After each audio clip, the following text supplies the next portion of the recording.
আমাদের দেশে নাকি মেয়েদের স্বাধীনতা নেই, এটা কিন্তু ভুল কথা। অ্যাকচুয়াল কথা হচ্ছে ছেলেদের মেন্টালিটি এবং ছেলেদের স্বভাব কিন্তু চেঞ্জ করতে হবে, তারপরে কিন্তু সব কিছু পাল্টাবে। তো হ্যালো এভরিওয়ান, আমি আজ সুরজিৎ আপনাদের সাথে।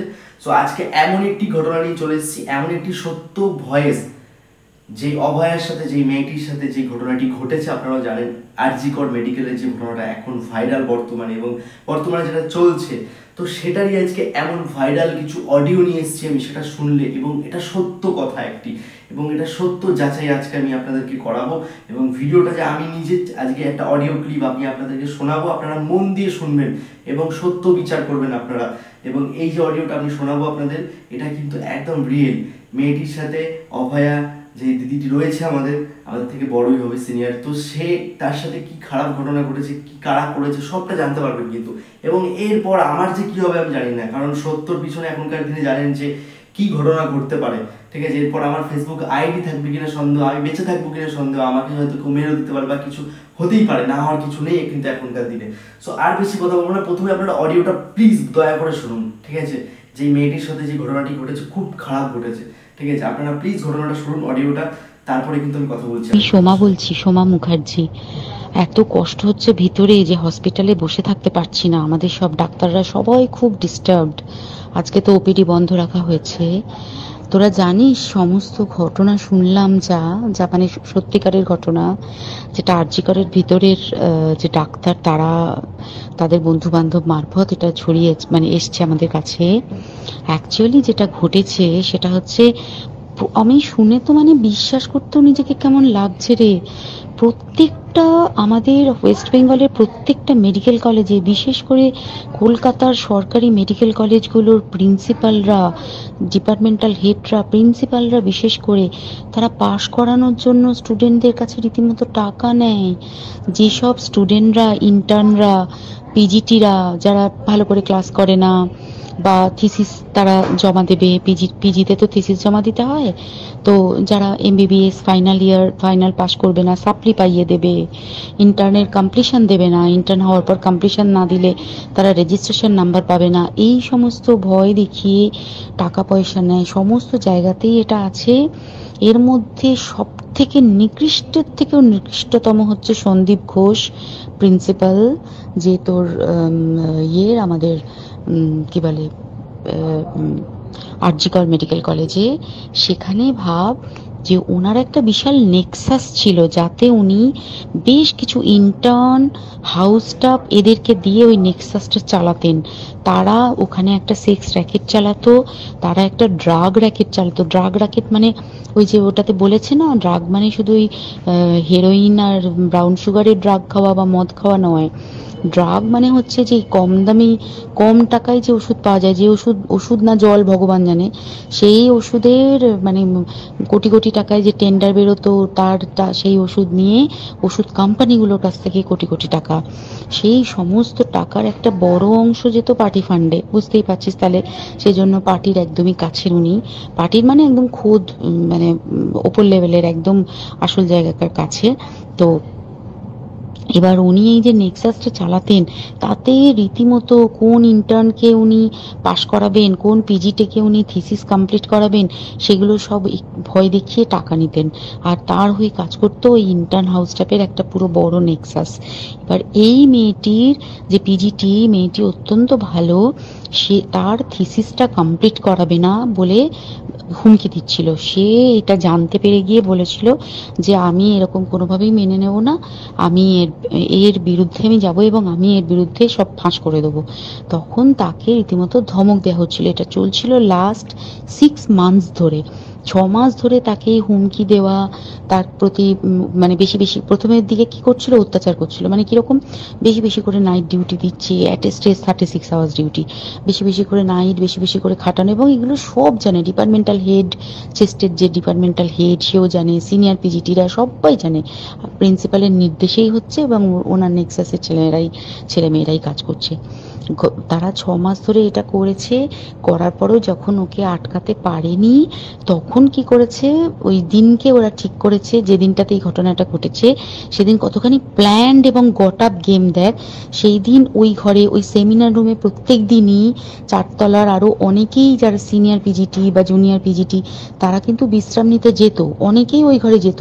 সেই দিনকে ও একা, ওকে বলেছে তুমি ঘুমিয়ে পড়ো, ওকে একা রেখে এসেছে, বাকিরা কাউকে যেতে দেয়নি, বলেছে ওই ঘরে আজকে ঘটনা ঘটছে, মানে কাজ হচ্ছে, ওই ঘরে কেউ যাবে না। ওই ঘরে সেই দিনকে ওর সাথে যখন খাওয়া দাওয়া করেছে বাকি চারজন, সেই চারজনের মধ্যে একটি মেয়ে পর্যন্ত ছিল। সে কিরকম মেয়ে চিন্তা কর, এরা ডাক্তার না জানোয়ার জানি না, আমি জানোয়ার বললেও জানোয়ারদের অপমান করা হয়, কারণ জানোয়ার সমাজে এরকম কাজ হয় না, তো ডাক্তার না কি আমি বলতে পারবো না। সেই ইন্টার্ন মেয়েটি আরেকটি ইন্টার্নের গার্লফ্রেন্ড, তো তার সাথে ওই পিজিটি মেয়েটি প্রচুর ঝগড়া হয়েছে। ঝগড়া হওয়ার পরে তারা তো হুমকি টুমকি দিয়ে চলে গেছে, দিয়ে তারা বলেছে তুমি ঘুমো। এবার ও তো আর জানে না, ভালো মনে শুতে এসেছে। তারপরে তারা গিয়ে মদটদ খেয়েছে, 7-8 জন মিলে চড়াও হয়েছে। এবং তোরা জানিস যে প্রথমে তার হাত দুটোকে দুপাশে দুজন ধরে রেখেছে, এবং সেই কাজে সেই মেয়েটিও সাহায্য করেছে, ইন্টার্ন মেয়েটি। দুজন ওকে পা দুটোকে টেনে জরাসন্ধর মতো ছিঁড়ে ফেলেছে, মানে ছেঁড়ার মতো করে টেনেছে, যাতে পেলভিক বোন ভেঙেছে, কলার বোন ভেঙেছে, মানে কি বিপর্যস্ত, মানে বিধ্বস্ত, কি নৃশংস অত্যাচার করেছে। ওকে উল্টো দিক করে শুইয়েছে, পিঠের ওপর দিয়ে বুট পরে হেঁটে গেছে, মাথাটাকে এমন থেতলেছে যে মানে স্কাল ফাল রাপচার হয়েছে। এই সমস্ত করার পরে শ্বাসরোধ করে তাকে মেরেছে। মেরে তারপরে আরো যেটা আরো ভয়ঙ্কর, যে একটা মৃত মানুষকে মিনিমাম ডিগনিটি দিতে জানে না, তারা নিচে এসে দেখেছে ওই সঞ্জয় তখন বসে মদ খাচ্ছিল অন্য আরো গ্রুপ ডি স্টাফদের সাথে। সঞ্জয় ছেলেটা হচ্ছে তার কাটা সঞ্জয় বলতো ওরা, ওকে বলে ফল গাই, মানে ওর একটু ওইসব আলুর দোষ আছে, ও যত্রতত্র যখন তখন প্রস্টিটিউট এলাকায় যায়। এবার দেখেছে যে একে দিয়ে যদি একটা রেপ করিয়ে দিতে পারি তাহলে ঘটনার মোড়টা অন্যদিকে ঘুরে যাবে। এইবার ওকে বলেছে যা, সেমিনার রুমে তোর জন্য রেখে এসছি, যা তুই এবার গিয়ে কাজ করে দিয়ে আয়। ও এসে ওই ডেড বডি খেয়ে রেপ করেছে, যাতে তার ভ্যাজাইনাতে সিমেন্ট পাওয়া যায়।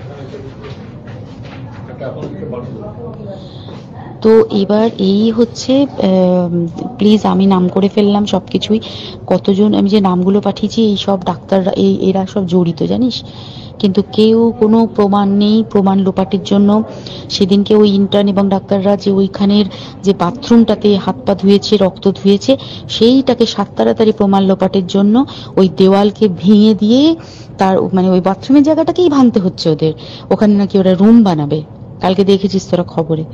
আর বেশি বলতে পারছি না, মানে তোরা তো সবাই প্রোটেস্ট করিস, আমরা তো আমাদের দিক থেকে করছি, কিন্তু কিছুই হবে না, এই পোড়া দেশে কিছুই হবার নেই, শুধু ভেতরে ভেতরে গুমড়ে গুমড়ে কষ্ট পাওয়া। আর আগামী প্রজন্মের যে ডাক্তাররা বেরোবে, তারা যে ইন্টার্ন বা পিজিটি বা এই যাদের কাছে আমরা যাব ভবিষ্যতে, তারা কি ডাক্তার না কি আমি জানি না, কি নিয়ে তাদের কাছে আমরা যাব, আর কি করেই বা আমাদের পরের প্রজন্মকে আমরা সুরক্ষিত রাখবো। সো বন্ধুরা, আপনারা অডিওটা শুনলেন, ঠিক আছে, এটা একটা সত্য ঘটনা, এটা সত্য একটা অডিও, ঠিক আছে। এই যে ঘটনাগুলো ঘটছে, এত কিছু ঘটছে, নিউজ চ্যানেল এত কিছু দেখাচ্ছে, এত কিছু দেখাচ্ছে, তো আপনারা কিন্তু এই যে ভয়েসটা আমি শোনালাম আপনাদেরকে, একদম রিয়েল ঘটনা কিন্তু, যেটা ঘটেছে অভয়ের সাথে, অভয় বলি মেয়েটির সাথে, ঠিক আছে, এটি সাধারণ নারীর সাথে ঘটেছে। আমি একটা কথা বলতে চাই আমি আপনাদেরকে, যে আমাদের দেশে যা পরিস্থিতি শুরু হয়েছে, একটি সাধারণ মেয়ে একদমই কিন্তু সেফটি নয় এখনকার দিনে। অনেকভাবে এখনকার দিনে আইন ব্যবস্থা, প্রথমে যদি আমি ফার্স্ট অফ অল বলি আইন ব্যবস্থা, ঠিক আছে, আইন ব্যবস্থা আমাদের দেশে কিন্তু এক ফোঁটাও ভালো নেই। জানি না এই ভিডিওটা বানানোর পর আমার সাথে কি হবে, বা আমার এই ভিডিওটা দেখে আমার কি হবে আমি জানি না, বলতে পারছি না। তবে আমি একটু সত্যবাদী এবং প্রোটেস্ট করতে বেশি ভালোবাসি, জিনিসটা সব জিনিসই বলতে গেলে, তো এই জিনিসটা আমি সহ্য করতে পারছি না। তো অপরাধী কঠিন শাস্তি না পাওয়া অব্দি বিশেষ করে আমার শান্তি হবে না, ঠিক আছে, যার হবে হবে, আমার কিন্তু শান্তি হবে না। তো বন্ধুরা, এই যে অডিওটা আমি আপনাদেরকে শোনালাম, এটা কিন্তু সত্য যাচাই করা একটি অডিও। আর কি কি ঘটেছে আপনাদের অডিওর মধ্যে কিন্তু সবই শুনলেন, তো পুরোটা জানতে পারলেন ব্যাপারটা, এইটা কিন্তু মেইন ঘটেছে। এবং মেয়েটির সাথে অভয়া বলে যে দিদিটি রয়েছে আমাদের ডাক্তার, জুনিয়র ডাক্তার, তার সাথে কিন্তু এই ঘটনাটি ঘটেছে এবং তারপরে মারা হয়েছে। এখনকার দিনে কোনো মেয়ে কোনো কিছু সেফটি নয়, আপনারা যেখানেই পাঠাচ্ছেন বা বাড়ির মেয়ে বউ যেখানে যাকে পাঠাচ্ছেন, কেউ কিন্তু সেফটি নয় এখনকার দিনে, ঠিক আছে, কেউ সেফটি নয়। আমরা কাকে বিশ্বাস করে কি করব? এবং আমাদের এই দেশ, আমাদের এই পোড়া দেশ, আমাদের দেশের মধ্যে না আছে কোনো আইন ব্যবস্থা, না আছে কিছু, ঠিক আছে। আজকেই প্রোটেস্ট চলছে, হয়তো আজ থেকে 15 দিন পর প্রোটেস্ট বন্ধ হয়ে যাবে, ঠিক আছে। এই যে মেন ঘটনাটা আরজি করে 2 দিন আগে শোনা গেছে বন্ধুরা যে কিছু দুষ্কৃতী লোক এসে ভাঙচুর করছে, এর মধ্যেও ফ্যাক্ট আছে। আপনারা শুনলেন ভয়েসে যে ওরা যে ওকে খুন করে ডক্টর যাই খুন করে যখন হাত ধরছিল, যেসব দেয়ালগুলো রক্ত মাখামাখি ছিল সেই দেয়ালগুলো ভেঙেছে। এবার প্রশ্ন এখানে যাচ্ছে আপনাদেরও যে কেন ওই দেয়ালটাই ভাঙবে? এগুলো সব কিন্তু শেখানো রয়েছে, ঠিক আছে, এগুলো সব শেখানো রয়েছে, এর মধ্যে আরও জড়িত রয়েছে। আমি একটা কথা বলতে চাই বন্ধুরা যে সঠিক সবাইকে খুঁজুক, যারা যারা এর মধ্যে জড়িত ছিল সবাইকে খুঁজুক এবং সবাইকে কঠিন মৃত্যুদণ্ড দেওয়া হোক, ঠিক আছে, অন্য কিছু না, মৃত্যুদণ্ড, সবাইকে একসাথে করে মৃত্যুদণ্ড দেওয়া উচিত, ঠিক আছে, তার আগে কিন্তু আমার শান্তি হবে না, ঠিক আছে, এই হচ্ছে ব্যাপার বন্ধুরা।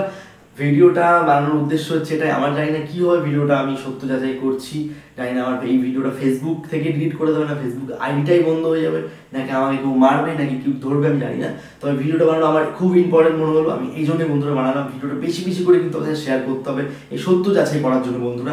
এবং আপনারা যেরকমভাবে প্রোটেস্ট চালিয়ে যাচ্ছেন অবশ্যই কিন্তু প্রোটেস্ট এভাবে চালিয়ে যাবেন বন্ধুরা, প্রোটেস্ট বন্ধ করবেন না, ঠিক আছে। অনেক জায়গায় শোনা যাচ্ছে এই প্রোটেস্ট হয়তো 15 দিন চলবে, তারপরে যারা অপরাধী আছে তারা ছাড়া পেয়ে যাবে 15 দিন পর। কিন্তু আমাদের এটা করলে হবে না, আমরা সাধারণ মানুষ এবং আমাদের ঘরেও মা বোনরা রয়েছে, আমাদেরকে আজকে ওর সাথে হয়েছে, কালকে আমাদের ঘরের মা বোনদের সাথে হতেই পারে, না হওয়ার কিন্তু কিচ্ছু নেই বন্ধুরা। অবশ্যই ভিডিওটা বেশি বেশি শেয়ার করেন এবং কঠিন শাস্তির জন্য আপনারা আবেদন করুন এবং ভালো করে প্রোটেস্ট করুন বন্ধুরা।